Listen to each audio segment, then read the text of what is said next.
After completing 1 year of college in Puerto Rico, I decided to come to New York to fulfill my dream, to be a flight attendant.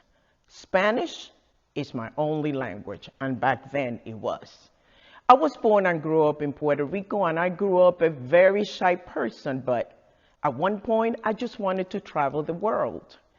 When I came to New York, I got some interviews. However, I was plainly rejected. I couldn't communicate during the interview because I didn't know English. Heartbroken and disappointed, I decided to go back to college to learn English so I could pursue my dream. However, learning English was much harder than I imagined and anticipated. When I enrolled in college, I had to work during the day to support myself and go to school at night, college. Going to the classes in a language that it was not my own, it was hard and difficult. I remembered attending college and I would not understand. I couldn't understand the professor. I couldn't understand the material, the test. I could not understand anything. It's like I was lost. I failed many courses. I failed many classes again and again and again. But I kept on trying. I kept on trying to learn English because I wanted it, that dream job. I wanted to become a flight attendant. Learning the English language as an adult is very difficult.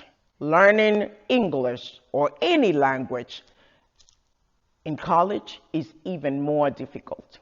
Nevertheless, I was committed to learn English so I could travel the world.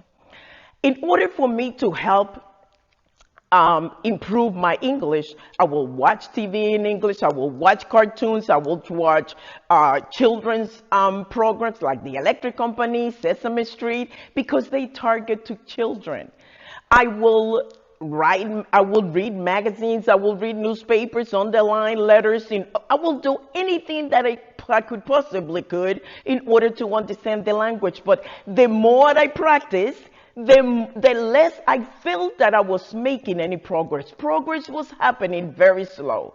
Nevertheless, even though when I came through all those thoughts, I wanted it to give up. I thought that I wasn't good enough to learn the language. I thought that I was wasting my time. I thought about not returning to college because it was not for me. I kept on going and I kept on practicing and I kept on doing it and I kept on doing it.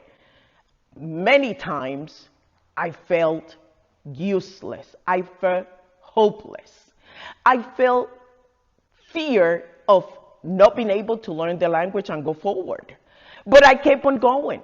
I didn't have the nerve or the guts to stop. So I practiced and I practiced and I practiced.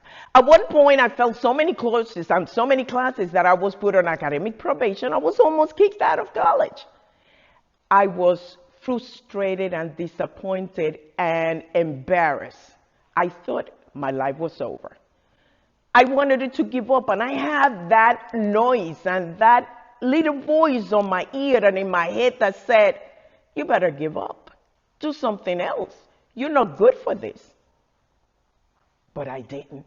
I continue and continue and continue until all of a sudden, things started to happen. And I was able to pass my courses.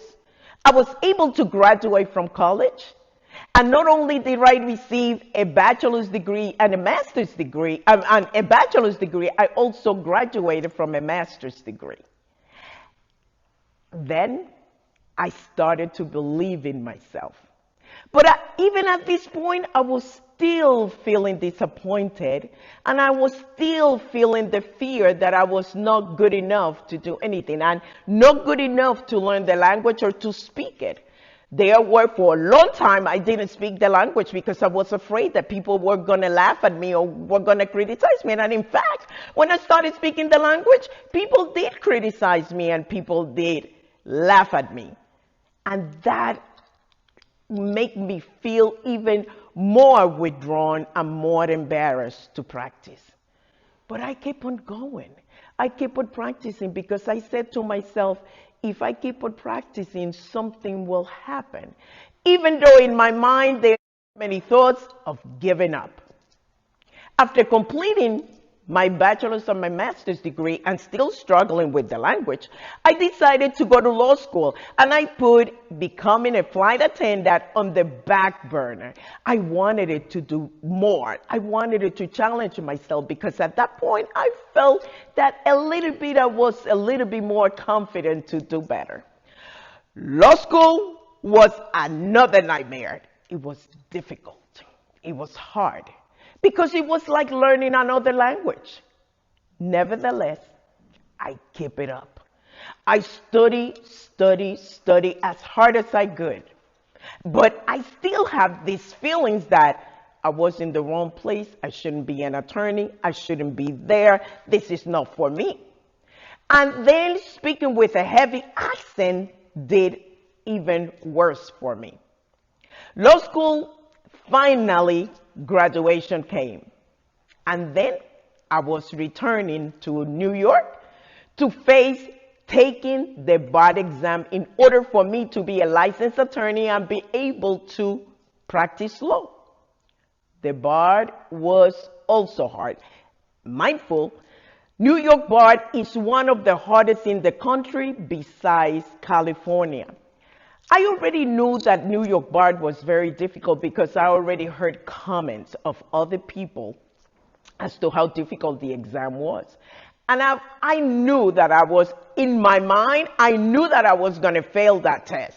Nevertheless, I studied and I continued to practice until the test came.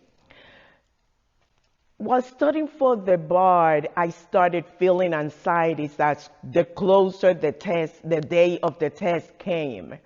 2 days before the test, I could not sleep or eat because I was so nervous. I couldn't function.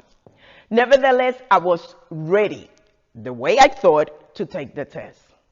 The day of the test, as soon as I grabbed the test, my mind went blank. I could not remember anything. All the studying that I have done to prepare for the test, I forgot. Now, in learning a language, this is a system that I developed. In answering the questions to the test, I had to read the questions in English, translate it into my mind in Spanish, and then translate it back into English. That was the process that I needed in order for me to answer the question. But this system is time consuming. It took time. But it happened again and again and again. The day of the test, the results came, and I failed. And I took the test again. Disappointed and embarrassed and all going through all these negative feelings, I prepared again to take the test. And I failed again. And I take the test again. And I failed because I have to go through the full process. And being nervous and being blocking all the material, it didn't help. But I didn't give up. Because quitting is permanent. Failing is temporarily. And I thought that failing I could deal with, but I wasn't ready to give up. Finally, I passed the test and I became an attorney in New York State.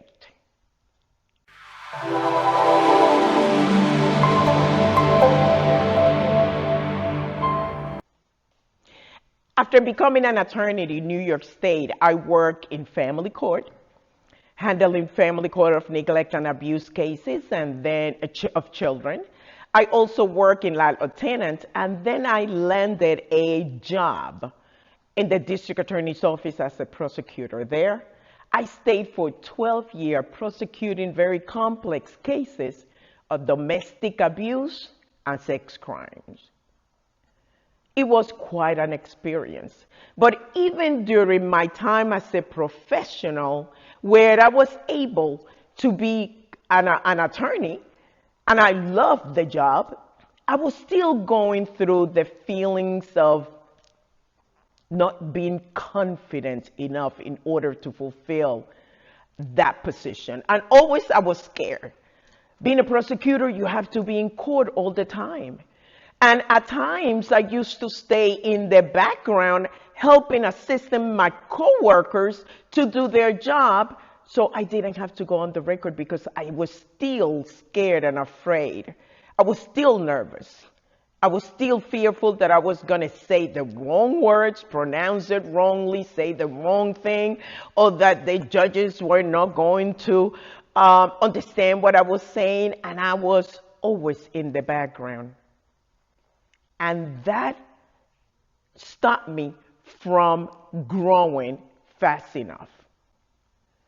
And as an attorney also, I felt that at times I had doubts as to whether I should be an attorney and as to whether I made the right decision. But I wanted it to continue, and I continued practicing, and I continued doing my work, and I became a very good one. And it was my experience also that at that time I felt that I should bring or increase or build on my confidence because I thought something was missing. I knew I could do the work, but I wasn't sure, and I had my doubts. And sometimes we need that push me up, that lift me up. Listen, when I was attending college, when I was throughout my career, I never had a mentor. I never had a counselor. I never had a coach. And those things are very important in a person's success. It was important to me because I didn't know who to speak to, who to ask questions to. I didn't have anybody that could lead me, that could answer my question, that could tell me about my mistakes. So I had to do it by trial and error. Many times during a long time in my career, I felt lonely. I felt isolated. I felt that it was a waste of time, but I kept on doing it because I have that willpower of becoming something and doing something of what I wanted it to do. So I continue. Being an attorney as a prosecutor, 4 years into my 12 years, I felt good about it, and I felt confident enough that I wanted it to do something different, a little bit more challenging. And I was looking for other legal positions. But in 2004, three positions became available as a judge in Brooklyn. I never in my life I dreamed or I thought about becoming a judge. Never. That was not my dream. Why? Because I didn't see too many people of color, especially women, that were judges. So I thought that position was for a chosen one, usually Caucasian male, older. So I never dreamed of it. But in 2004, I saw an opportunity, and I could do that work. I could do that job. And there it was. That's when my journey began to become a judge. I have no clue as to what I was doing. I have no idea as to where to go, who to speak to. I just saw an opportunity and I went for it. You know why? Because I knew I could do it. And I did. Becoming a judge was another type of experience. I didn't have any support. And in New York State, you become a judge two ways. You either are appointed by the governor or the mayor, or you are elected the same way your politician leaders, your congressman, your congressperson, assembly, council person are elected. It's the same process. You have to get signatures, you have to get on the ballot, and you have to get votes.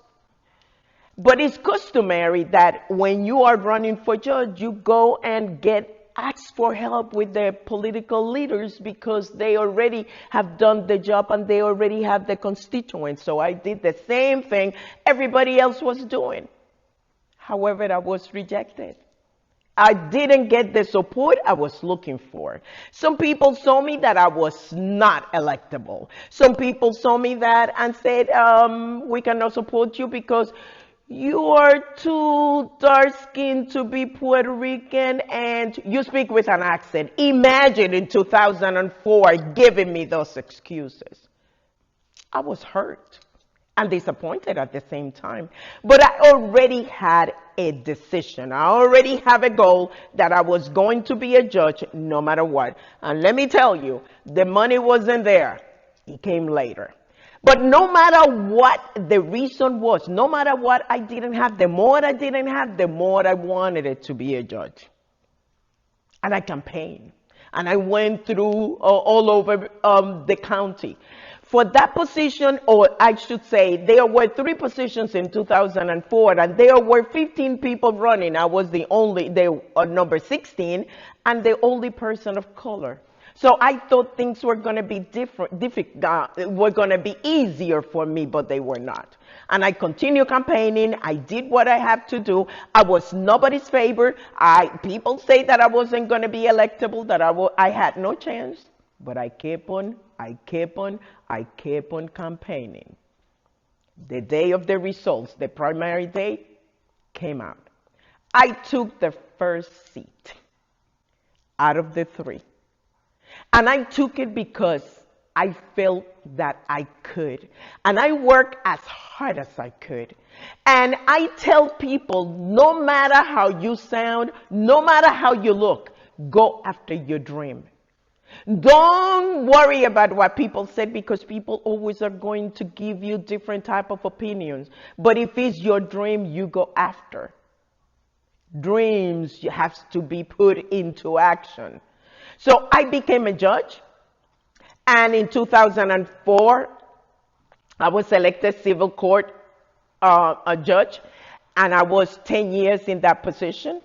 And in 2015, I have to run for the same position, and I became also elected judge to the civil court, and also became elected judge to the Supreme Court. And that's how I became a judge.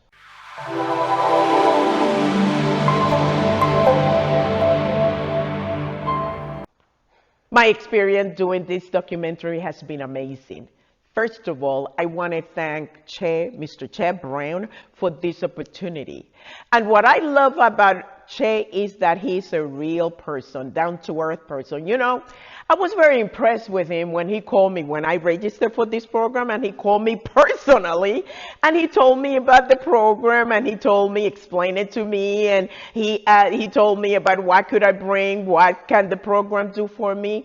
And you know, I felt special, because usually people handling these type of projects, they don't do that. But Che took his time to pay attention to me and to make sure that I felt comfortable. So Che, thank you so much. I love you for that attention. And his staff is amazing. They are like a family. They make you feel comfortable. They make you feel welcome. They relax you. And you know, talking in front of a camera could be intimidating at times, but they make it so calmly. They calm you down. They make it look like an easy task. And to me, to be honest with you, it was easy. And they are awesome. They are caring. They cared, and they want you to succeed. That's what I love about it. And even more, they want to make sure that you share what you have with the world so you could help others in same or similar situations. Thank you so much for the opportunity. I really appreciate it. And I will encourage anyone that if you want to grow, if you want to explore, if you want to go to a different level, come here. They will help you accomplish it. So thank you so much. The staff, you are amazing. I love you. And I feel like I'm part of the family. Thank you so much. Love you.